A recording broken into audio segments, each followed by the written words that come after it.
বাচ্চার জন্য হারিয়ে ফেলা জীবন, ঘুম, শান্তি, আরাম সবই একদিন ফিরে আসবে।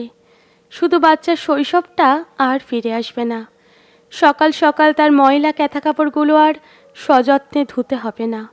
তার জন্য শখ করে আর খেলনা কেনা হবে না। জেদ করে দাঁতিন মারি দিয়ে কামড় দিতে চাইবে না। 2 হাত মুঠ করে আমার চুল ছিঁড়বে না। বাবার চুল ধরে টানও দেবে না। ঘন্টায় ঘন্টায় তার জন্য আলাদা খাবার রান্নার পারিশানিটা আর থাকবে না। ছড়িয়ে ছিটিয়ে থাকা খেলনাগুলো গোছানোর কাজও আর পাবো না। নতুন খেলনা দেখলে তার বাবা আর কিনবে না। এই হাতে তাকে আর স্নান করিয়ে দিতে হবে না। খালি বুকটাই তাকে আর জড়িয়ে ধরে ঘুম হবে না। কারণ সন্তান বড় হয়ে যাবে যে। অসীম যে যন্ত্রণায় ভুগে তাকে নিজের শরীর থেকে বিচ্ছিন্ন করে জন্ম দিয়েছিলাম, সেই যন্ত্রণার ব্যথাও শেষ হয়ে গেছে।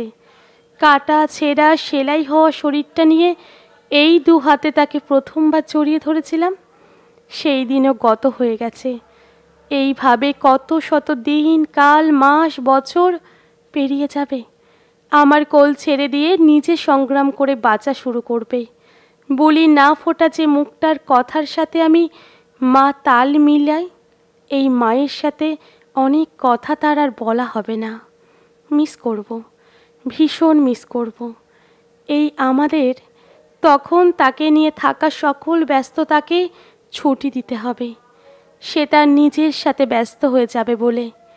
যেই শৈশব তার স্মৃতিতে থাকবে না, তার সেই শৈশব আমাদের স্মৃতি জুড়ে থাকবে।